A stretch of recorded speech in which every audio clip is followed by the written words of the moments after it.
May kaganapan for today's video, dancing and everything. Unang taon, unang sabak nga sa sayawan. Kaya for today's video, panoorin nyo nga po itong video dahil nga po talaga masasayahan kayo. Ang dami ngayong araw. Enjoy this.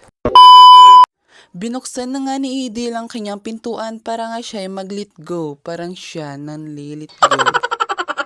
Hello mga kapatid sa buhay ng social media, I am back for today's video nga po. Ay ako nga po ay nagmamadali dahil nga po malilit na ako sa aming program for today. Dahil ngayon po talaga ay meron nga pong program or event nga po sa aming paaralan. Ngayon nga po ay ang 6th chapter founding anniversary ng Santa Monica National High School. By the way, ang dami nga pong kaganapan for today's video at ang gagali po talaga ng mga presentation nga po ng mga estudyante ng taga Santa Monica National High School. Kaya mapapasabi ka po talaga ng amazing.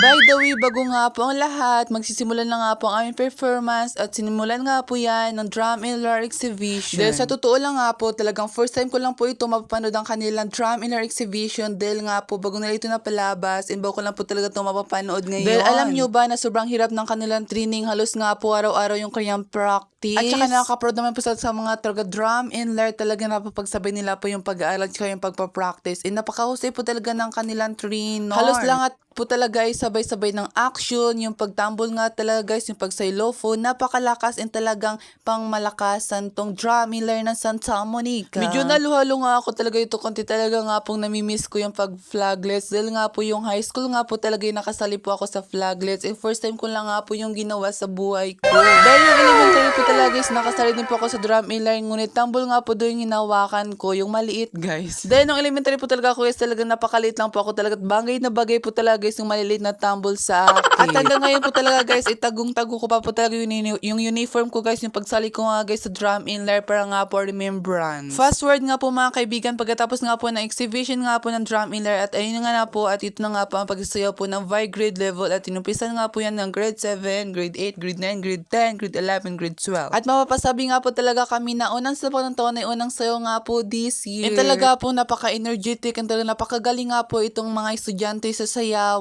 Kung hindi nyo nga po alam talaga mga kaibigan, talagang unang taon nga po talaga ay unang sayaw namin to. At isa pa ang gagaling namin dahil nga po talagang isang araw lang yung practice namin ay for the good talaga. Pero kahit isang araw lamang po talaga guys, itang pakaganda naman po talaga yung resulta guys ng aming performance, sabay-sabay naman po talaga yung napaka-energetic. Mapapasabi na lang po talaga ako ay ang fast learner namin. Charis. Sa totoo lang nga po talaga guys, hindi na sana po ako talaga sasali guys sa sayaw. And talaga sabi ko talaga guys, cramming na po talaga kasi nga po isang araw yung practice. Sabi nga naman po talaga ng aming PE teacher, sabi niya nga po daw ay meron nga po yung grades para po sa PE namin. Kaya sabi ko kaya talagang cramming nga po talaga to, kaya for the good talaga para sa grade isasayaw po talaga ako.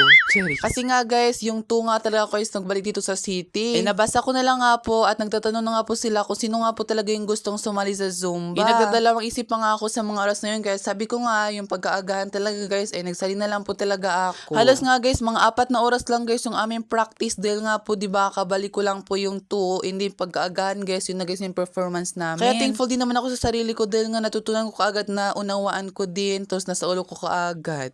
Ba, matindi! Kasi nga guys, sinali nga po talaga ako naka-video guys ng aming performance. Dahil wala nga po talaga akong videographer. Kaya ito na lang nga guys, umakit na nga po kami sa taas para nga po magpahangin. Then nilabas ko nga po ang aking 100% energy talaga guys sa Zumba na yun, sa sayaw na yun. Yung talagang super energetic and talagang pagod na pagod ako. Talagang pawis na pawis ako. At ito nga po ang aming kausuotan for today's video. Black t-shirt and black pants and tsaka white shoes. And talagang napakadali lang nga po talaga hanapin. Kaya sa mali talaga ako guys sa sayaw. Abay, 6 o'clock na nga po ito ng gabi. Talagang nagmabadali nga po talaga akong umuwi at uwian na din nga po talaga dahil nga po sabi ko mag-upload pa ako ng aking vlog. Dahil alam ko namang nalulungkot kayo pag di ako maka-upload. Kaya maraming salamat nga mga kapatid sa patuloy nyo pong pag-support at panonood sa akin. Isa na nga po talaga more improvements pa ako at saka yung mga viewers ko. Sana po ay mas lalong dumami at saka yung followers ko. Yung talaga naghihintay lang po talaga ako ng right timing talang. Alam ko po talaga na ibibigay din po yan sa akin ni God. Hindi man ngayon, ngunit sa mga susunod na araw, magugulat na lang po ako bigla. Lalakad na naman nga po tayo pa uwi, kaya hanggang dito na lang nga po akong video. Maraming salamat, like and share.